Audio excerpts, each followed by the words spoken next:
Hello friends, welcome to today's class. So this is Vinay Sangoli and we have started with your DIP, that is digital image processing.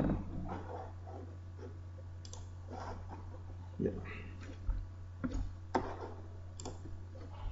So in the previous classes we have seen about your introduction. So this was the first class and we are done with all those things. I have also given you a revision of these topics. So in the previous class, we started with what actually is your general purpose system, which could be used for image processing. So this is what we have seen in the previous class, this whole block diagram, like what is your image sensor and what is your specialized image processing hardware. Then we saw a computer, then we came to your image processing software, and from there we have also moved to your storage, image displays, and then we have moved to hard copy. So all these things have been covered in the previous class. So we have seen a number of things here, how the image sensors work, how they capture the image, and then how they give it to your hardware, then how it is, which are the various computers which could be used for your image processing. All those things we have seen in the previous class. Then we saw various software packages, either it could be in the form of modules or it could be in the form of the individual software. Then we came to your storage and why we require a mass storage, what is the reason behind all those, what is the reason behind mass storage requirement, all those things we have seen. Then we came to your hard copy, how the hard copy could be retrieved or how it could be stored. Then we came to the displays. There are various displays we have seen, like it could be your monitors or it could be TV screens and all those things. Now, going ahead with the next class. So today we'll check upon your visual perception, how the image is perceived, that is how the image could be viewed. So in order to understand that, let us go through the structure of your human eye.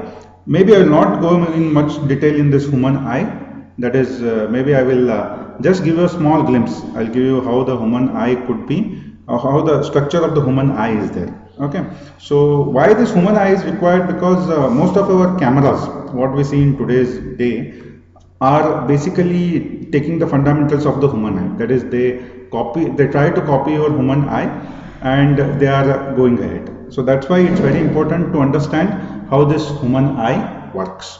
Okay, so as you can see here, this is the cross section view of your human eye. Whatever you can see here, it is nothing but it is the cross section view of your human eye.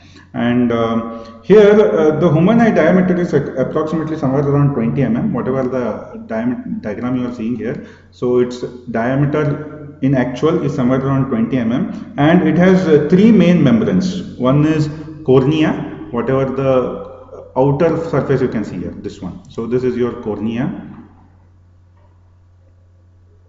Yeah, whatever the outer surface you can see here, this is nothing but your cornea. Then comes the sclera, which is also an outer surface, and it lies somewhere here. So this sclera, it is also an outer surface.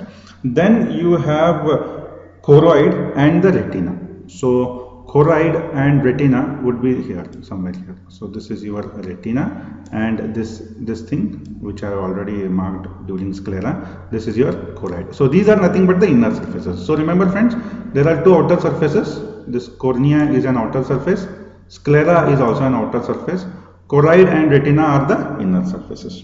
Okay, so yeah. Now, so moving ahead, the cornea is very tough and it has transparent tissues, and it tries to cover the anterior surface of the eye. Okay, so and sclera is the opaque membrane. It is opaque and it tries to cover the remainder of the optic lobe. That's why we have on one side we have cornea, and on the other side we have your choroid. Okay, so you can see here on one side you have the cornea and the other side you have the choroid. Okay, now this choroid, it lies just below sclera. You can see here this choroid is just below your sclera, and this membrane has lot of blood vessels and it forms the major form for your nutrition. This choroid will be giving the nutrition to our eye.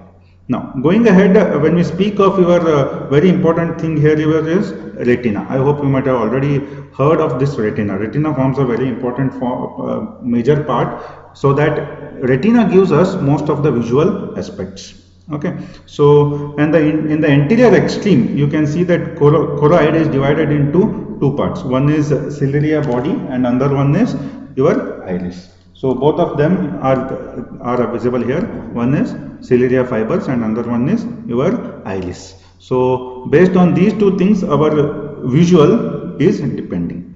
Now the lens, whatever you can see here, the lens part, whatever you can see, it is made up of all the fibrous cells, and it contains around 60 to 70% of water and about 6% of fat, and it contains more of the proteins, and this lens will be changing its color based on age.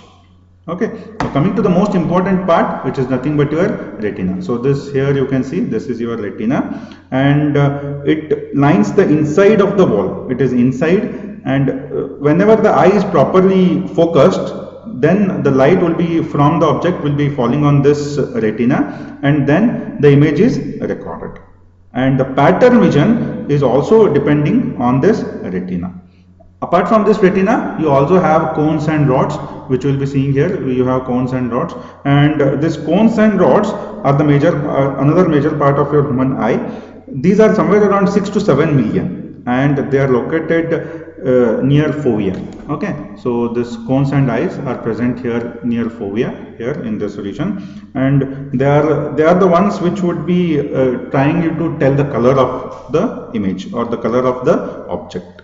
Now the cone vision, whatever we have, is called as photopic, or it is also called as bright vision. So you can see here, this cone vision is called as photopic.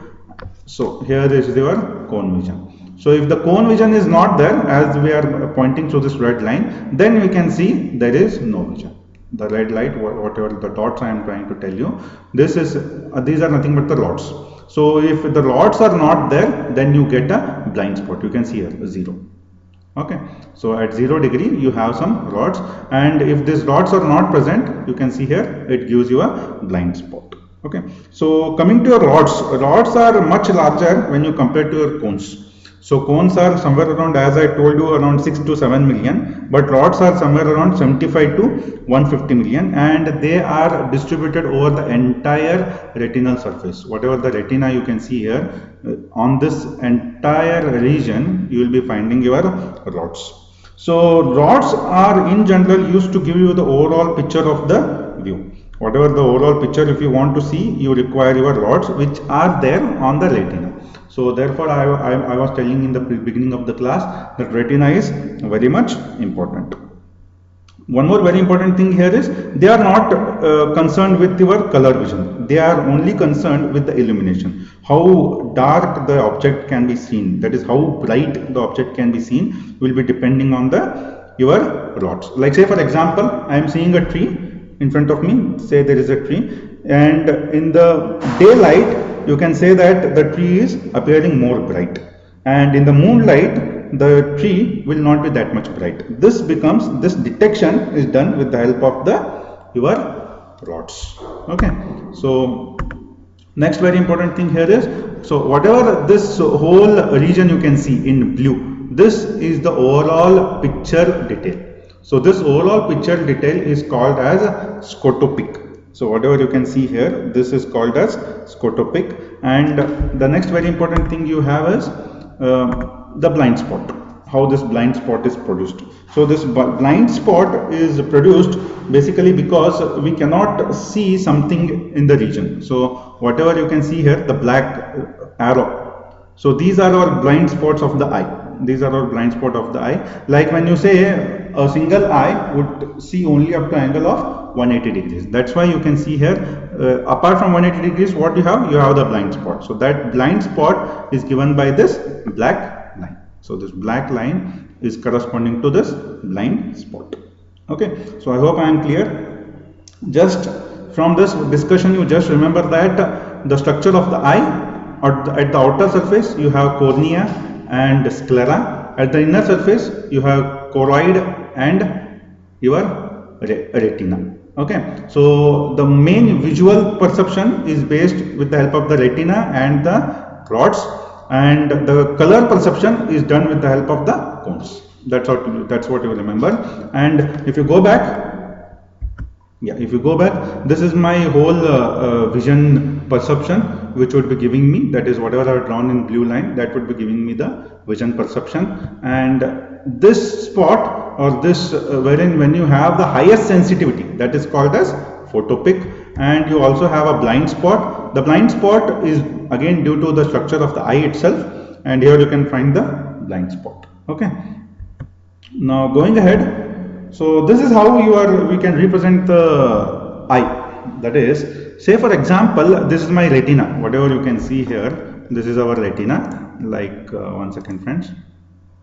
Yeah, say this is our whole eye, this is my retina, and I hope you might have already heard n number of times that whatever the image you can see, so this is my image, which is somewhere at a distance of 100 meters, say it is at a distance of 100 meters. So when you see the image which is here, that is the coconut tree, when it falls on the retina, it will be an inverted image.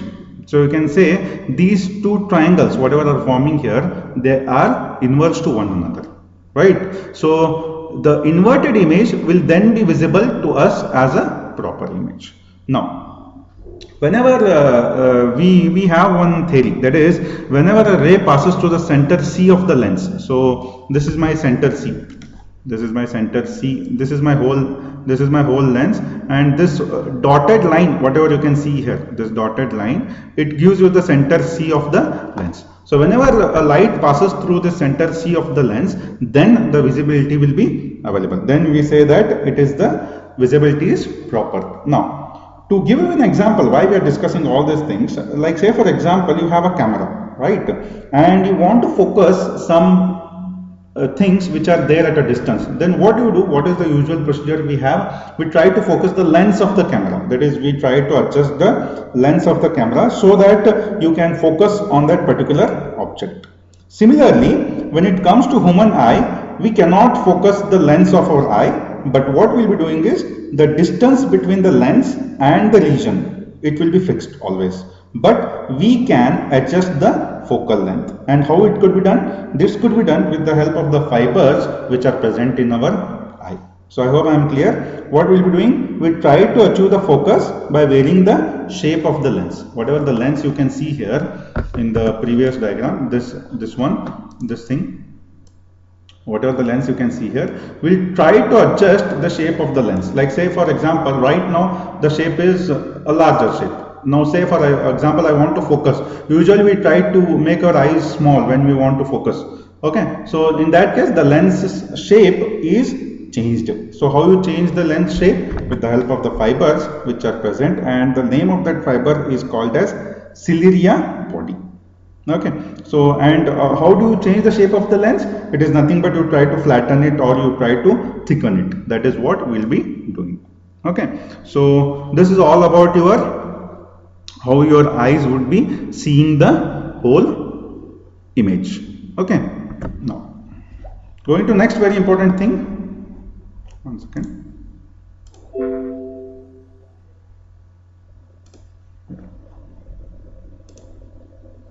Yeah, going to next very important thing would be about your visible spectrum. So now we'll go ahead with the discussion of the visible spectrum.